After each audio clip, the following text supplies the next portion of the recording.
The Central Park Five, a brief timeline of injustice and exoneration. The crime and the arrests. April 19th, 1989. A local woman, 28, is brutally assaulted and raped while jogging in Central Park. She is white. She is clinging to life, and accusations fly, and speculation about race and violence ramp up. 5 teenagers from Harlem are arrested that night. Antron McCray, age 15. Kevin Richardson, age 14. Yusuf Salam, age 15. Raymond Santana, age 14. Corey Wise, age 16. Under hours-long interrogations without lawyers or parents present, all 5 give confessions they later recant. All 5 are legally and developmentally children. Trump's call for execution. May 1st, 1989. Donald Trump takes out full-page ads in 4 New York newspapers.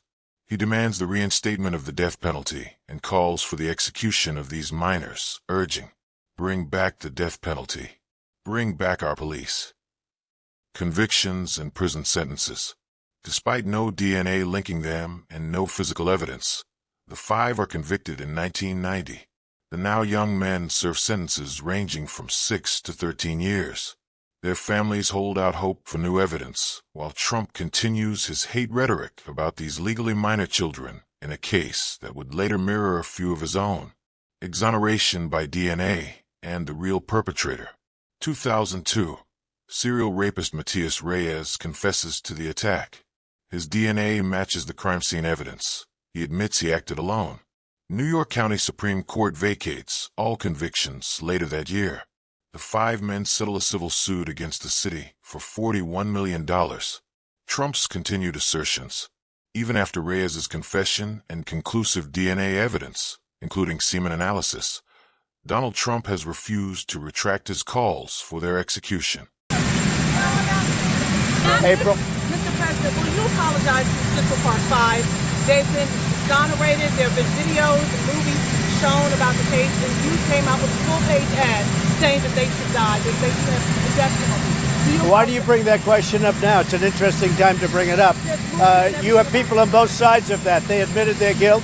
If you look at Linda Fairstein and if you look at some of the prosecutors, they think that the city should never have settled that case. So we'll leave it at that. In interviews and social media posts, he has insisted the teens were guilty despite official exoneration. The just follow the law paradox. Many political voices on the right demand strict adherence to the rule of law, with harsh penalties for those accused. Yet the same figures have defended or downplayed Trump's own legal issues. Accusations of sexual misconduct by over 28 women. All 28 identified Donald Trump as their abuser.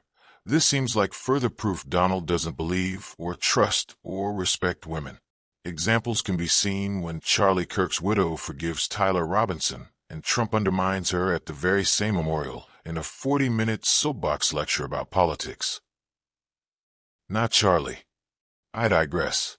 He did not hate his opponents. He wanted the best for them. That's where I disagreed with Charlie. I hate my opponent. And I don't want the best for them. I'm sorry. I am sorry, Erica. But now Erica can talk to me and the whole group, and maybe they can convince me that that's not right, but I can't stand my opponent. Civil judgment finding him liable for sexual abuse, Jean Carroll case, which he has refused to pay. This contrast raises a stark question. When political leaders invoke, just follow the law, whom are they really talking about? He demands the reinstatement of the death penalty and calls for the execution of these minors, urging, "Bring back the death penalty. Bring back our police." I dare ask, did he pay the survivor's medical or legal bills? Her rent for a few months, a year while she recovered? Can he prove it if he claims he did? No, sir and or ma'am. He didn't care about her. The 28-year-old woman who survived this hell, he only cared about making racism and lynching okay again. The thing is, Robin Hood wasn't a rich racist guy. I raised the question, why isn't Donald Trump the President of the United States of America for the second go-round, not half this vocal about Jeffrey Epstein?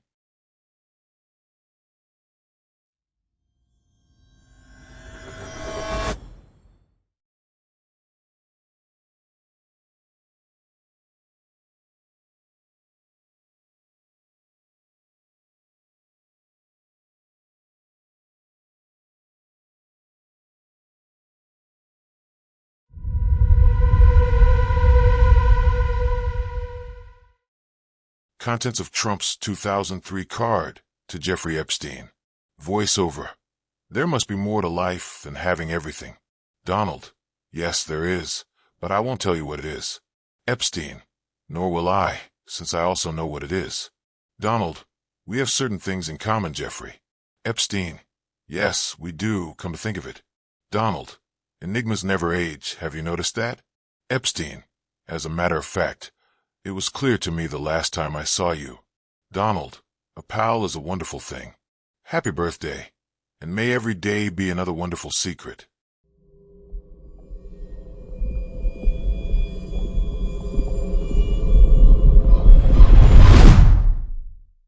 You better believe that I hate the people that took this girl and raped her brutally. You better believe it. The vicious rape and beating of a 30-year-old investment banker, Tricia Miley, who was jogging. The Fox 5 special report. We're following breaking news where a jury has just found former President Donald Trump liable in the E. Jean Carroll civil battery and defamation lawsuit. All right, let's get right out to Jessica Formoso, who is live outside federal court in Lower Manhattan with more on the verdict. Jessica. Stephen, Natasha, that's right. We just got the verdict, and they found President Trump liable for battery in the sexual abuse case against E.J. Carroll. Now, this is day 9 of the trial. The deliberations began this morning just before noon, and it took over just 2.5 hours for deliberations. This was a civil battery and defamation lawsuit against former President Trump. The jury had to consider if Carroll's allegations that Trump raped her at a department dressing room in 1996 and defamed her. Trump denied all allegations. Now, again, this was a jury of 6 men and 3 women, an anonymous jury. No one knows their names, who they are. Trump never showed up to this court to testify. The attorney for Carroll said that this lawsuit was not about money, but about getting her good name back. And Trump did not attend the trial, and that's because his legal team did not call any witnesses. Trump's lawyer, Joe Tacopina, said there are no witnesses to call because Trump was never there, and said that this never happened. But again, we have just learned now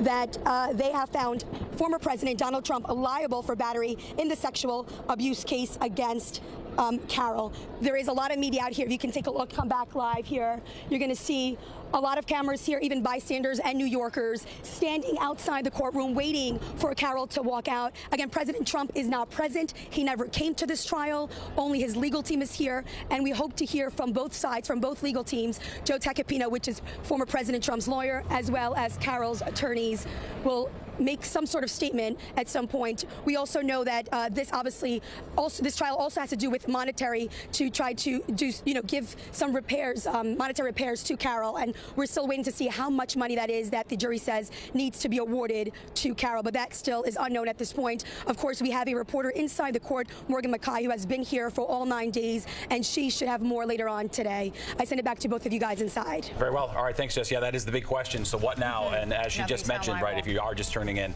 the jury has found Trump liable that he did sexually abuse E. Jean Carroll, but they also found that he did not rape her. And the question is, what happens now as a result of that verdict that just came down? It was a unanimous decision by a jury after deliberating for 3 hours, and we heard closing arguments yesterday as well. Well, we have a lot more to talk about in this case. Again, former President Trump found liable in this civil case against E. Jean Carroll, against former Trump. We will have a lot more coming up in the 5 o'clock news.